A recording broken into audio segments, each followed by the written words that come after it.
सुबह का नरम सा उजाला जंगल के पत्तों से होता हुआ नीचे जमीन पर गिर रहा था।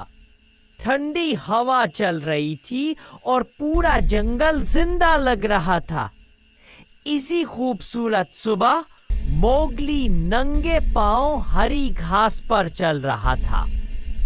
थोड़ी दूर भल्लू और बगीरा उसका इंतजार कर रहे थे। मोगली उन दोनों के साथ हंसी मजाक करते हुए नदी के किनारे पर खेलने लगा। ये उन तीनों का सबसे पसंदीदा वक्त होता था। लेकिन अचानक जंगल की खामोशी को चीरकर एक तेज मंकी की चीख गूंजी। मोगली तुरंत रुक गया। उसने घबरा कर पूछा, बगीरा, ये आवाज कहां से आई? जल्दी ही मोगली ने चीख का रास्ता फॉलो किया और वहां उसे एक छोटा बंदर जमीन पर पड़ा हुआ कांपते हुए मिला।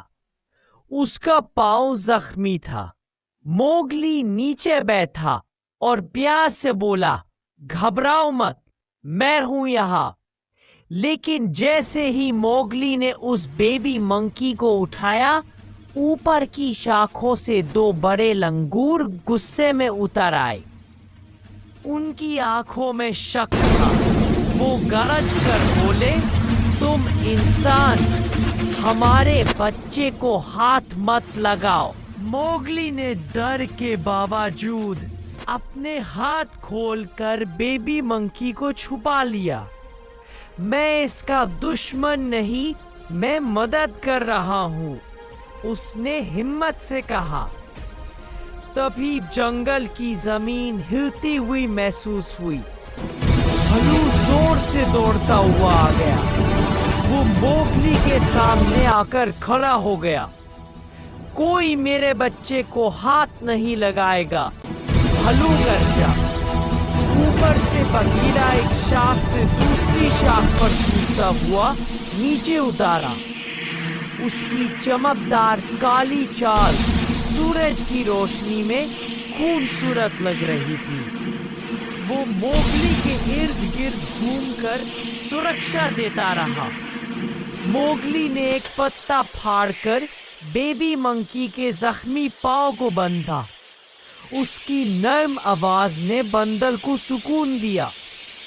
धीरे धीरे चीख की जगह हल्की सांस लेने की आवाज सुनाई देने लगी।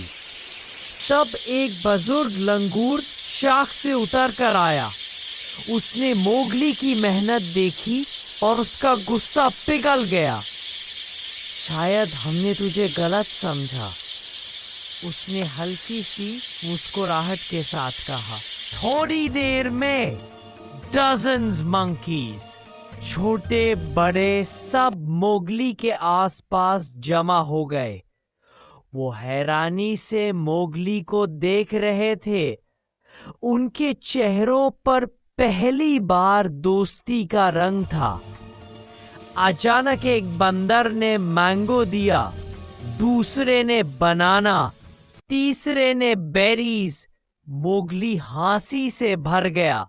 तुम सब बहुत अच्छे हो, उसने कहा।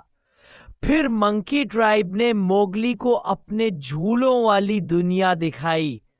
वाइन्स एक जंगल की अम्यूजमेंट पार्क की तरह लटक रही थी। मोगली उनके साथ झूलों पर उड़ने लगा। खुशी की चीखें पूरे जंगल में गूंज गईं। छोटा बंदर, जिसका नाम टिकी था, मोगली के कंधे पर चढ़ गया। दोनों हंसी के साथ नए सफर पर निकल पड़े। उनकी दोस्ती अब मजबूत हो चुकी थी। लंगूर लीडर आगे बढ़ा और बोला, मोगली, जंगल का असलियत हम सब के लिए बराबर है। हमें तुमसे माफी मांगनी चाहिए। मोगली मुस्कुराकर बोला, दोस्ती से बड़ी कोई ताकत नहीं। रात होते ही मंकी किंगडम जगमगाने लगा। पत्तों के पीछे छोटे चमकीली फायरफ्लाइज उड़ती हुई नजर आ रही थी।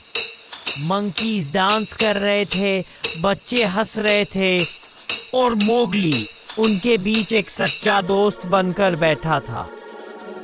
एक बड़ा सा फूड फीस्ट रखा गया। आम, केले, बेरीज, नारियल, हर तरफ मीठा मीठा फलों का ढेर था। मोगली, भल्लू और बगीरा सब मिलकर खाना खाने लगे। दूर एक पत्थर पर भल्लू और बगीरा शांत होकर मोगली को देख रहे थे। दोनों के चेहरों पर फक्र था।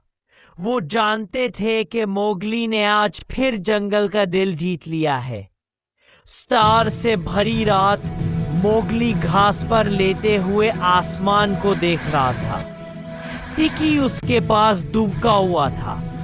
आज का दिन बहुत खूबसूरत था। मोगली धीमी आवाज में बोला। अगली सुबह जब सूरज निकला, मंकीज ने मोगली को ढेर सारे फ्रूट्स और ढेर सारी दुआओं के साथ रुखसत किया। उनके चेहरों पर शुक्रिया था, दोस्ती की। मोगली भालू और बगीरा के साथ वापस घर की तरफ चल पड़ा।